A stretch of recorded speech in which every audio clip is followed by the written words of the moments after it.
2024ஆம் ஆண்டுக்கான நிதி மசோதா கூட்டம் நாடாளுமன்றத்தில் இப்போ நடந்துகிட்டு இருக்கு.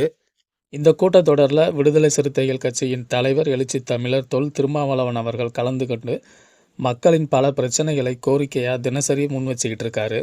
எழுச்சி தமிழர் எப்போ பேசினாலுமே நாடாளுமன்றம் அதிரும், ஏன் இந்தியாவே புருவத்தை உயர்த்தும், அந்த அளவுக்கு சிறப்பானதாகவும் தனித்துவமாகவும் இருக்கும் எழுச்சி தமிழருடைய நாடாளுமன்ற உரை. பொதுவாக சில எம்பிக்கெல்லாம் நாடாளுமன்ற கூட்டத்தொடருக்கு போனாங்கன்னா ஒரு சில கோரிக்கையை வச்சுட்டு மீதி நாள் அப்படியே சும்மா உட்காந்து பொழுதை கழிச்சிட்டு வருவாங்க.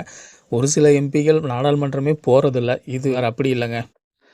அனைத்து கூட்டத்தொடரிலையும் தவறாமல் கலந்துக்கிறவர், மற்ற எம்பிக்கெல்லாம் பேச தயங்குகிற பல மக்கள் பிரச்சனைகளை தைரியமாக துணிச்சலாக பேசக்கூடியவர், மக்கள் பிரச்சனைக்காக போர்க்குரலென ஓங்கி ஒலிக்கக்கூடிய எழுச்சி தமிழர் நாடாளுமன்றத்தின் நாயகன் என்றே சொல்லலாம். திருச்சியில் வெல்லும் ஜனநாயக மாநாடு நடந்துச்சு. இந்த மாநாட்டில் ஒரு 33 தீர்மானங்கள் நிறைவேற்றப்பட்டது.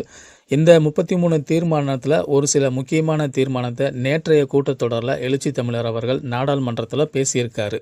ஜிஎஸ்டி தொடர்பான தீர்மானம் ஒன்று, அப்புறம் மாநிலங்களுக்கான நிதி பகிர்வில் நீதி வேணுங்கிறது தொடர்பான ஒரு தீர்மானம். இந்த தீர்மானத்தை பற்றி நேற்று கூட்டத்தொடரில் பேசியிருக்காரு.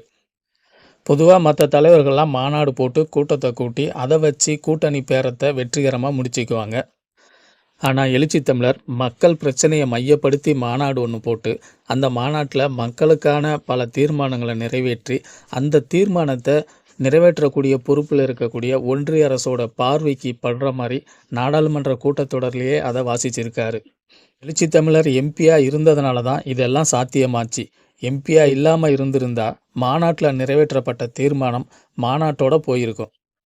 1 சீட்டு 2 சீட்டு அப்படின்னு திருமாவளவனை விமர்சிக்கிறவங்க எல்லாரும் கவனத்தில் வச்சுக்கோங்க. மக்களோட பிரச்சனையை பேச 1, 2, 5, 10, 20 சீட்டுகள் தேவைப்படாது. 1 சீட்டு இருந்தாலே போதும். 1 சீட்டு இருந்தாலே கூட்டத்தொடர்களை நம்மளால் மக்களோட பிரச்சனைகளை பேச முடியும் அப்படிங்கிறதுக்கு திருமாவளவன் ஒரு எடுத்துக்காட்டு. அண்மையில் ஜனவரி 26 குடியரசு நாளன்று எமது கட்சி விடுதலை சிறுத்தைகள் கட்சியின் சார்பில் தமிழ்நாட்டில் வெல்லும் ஜனநாயகம் மாநாடு ஒன்றை நடத்தினோம். 10 லட்சத்திற்கு மேலானவர்கள் பங்கேற்ற அந்த மாபெரும் மாநாட்டில் எமது தமிழ்நாடு முதல்வர் உள்ளிட்ட இந்தியா கூட்டணி தலைவர்கள் எல்லோரும் பங்கேற்று சிறப்புரையாற்றினார்கள். அதிலே 33 தீர்மானங்களை நாங்கள் நிறைவேற்றினோம். அவற்றில் ஓரிரு தீர்மானங்களை நான் இந்த நேரத்தில் சுட்டிக்காட்ட விரும்புகிறேன்.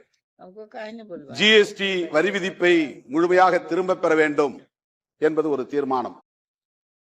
நிதி பகிர்வில் நீதியை நிலைநாட்ட வேண்டும் என்பது இன்னொரு தீர்மானம்.